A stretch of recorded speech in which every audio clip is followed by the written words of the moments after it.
So, how do you make sure your investments actually line up with your deepest held beliefs? Today, we're diving into the world of Sharia investment screening. It's this fascinating intersection of finance, faith, and you'll see some really cutting edge technology. It's a huge question that a lot of us are asking these days. For millions of Muslim investors around the world, the answer is found in a very specific ethical framework, one that's designed from the ground up to make sure their financial choices are in harmony with their faith. So, here's our roadmap for this explainer. We're going to start with the basics. What even is Sharia screening? Then we'll look at the challenge of having different standards. We'll explore some new, much more nuanced approaches, see how this all connects with modern ESG principles, and finally, we'll get a peek into the automated future of it all. All right, let's jump right in with the fundamentals. What exactly are we talking about when we say Sharia screening? Okay, at its heart, think of it like an ethical filter for your money. It's a methodical process that digs into an investment to see if it's halal or permissible. Basically, it's making sure that it doesn't clash with the core ethical and moral principles of Islamic law. So, how does this actually work? Well, it's usually a two-step dance. First, there's a business screen. This looks at what a company does. It weeds out any involvement in sectors like alcohol, gambling, or interest-based finance. That's a concept known as riba. Then comes step two, the financial screen. This is where they analyze the numbers, how the company handles its money, to make sure its financial health meets very specific ethical limits. But, and this is a big but, here is where things get a little tricky. Even though everyone has the same goal, ethical investing, they're not all reading from the same rulebook. You've got these major standard-setting bodies, like AOFI, which is the accounting and auditing organization for Islamic financial institutions, and huge index providers like MSCI and FTE. The thing is, they each have their own slightly different set of rules. And this can lead to some confusing situations where a stock is considered halal by one standard, but not by another. And this table just lays it all out so clearly. Take a look at the numbers. The thresholds for debt or impure income, pretty much the same across the board, right?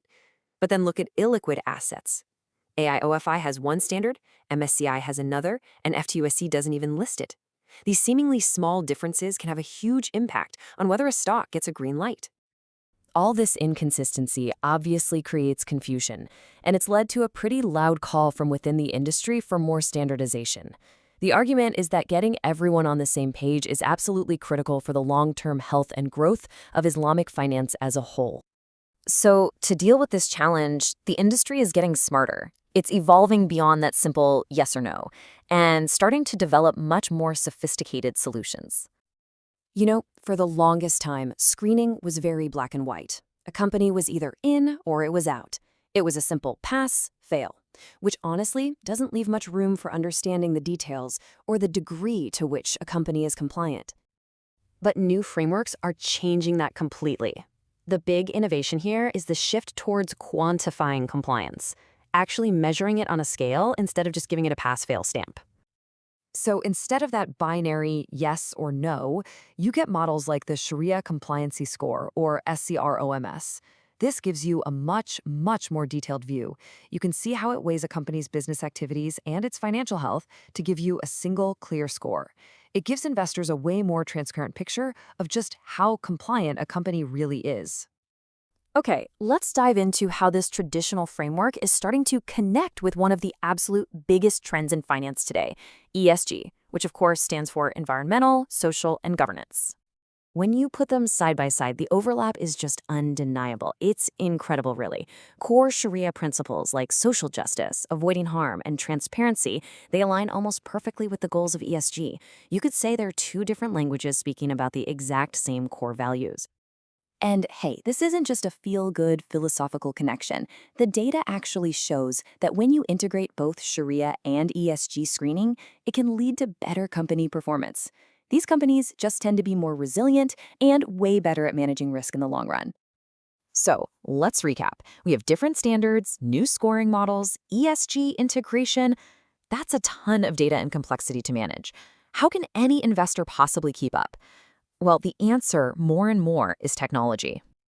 The next great leap forward in Sharia screening is being powered by automation, and specifically by artificial intelligence and machine learning.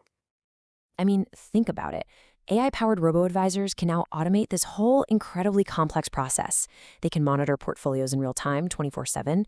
They can use natural language processing to scan thousands of pages of financial reports for forbidden terms. They can even apply these screening rules to new and complicated things like digital assets and tokens, all while seriously cutting down on human error. It's a real game changer. And this all brings us to one last really big, thought-provoking question. As technology automates and refines this whole process, could it be the key that finally unlocks a single universal standard? Not just for Sharia compliance, but for all kinds of ethical finance. The answer to that could truly reshape how every single one of us invests our money.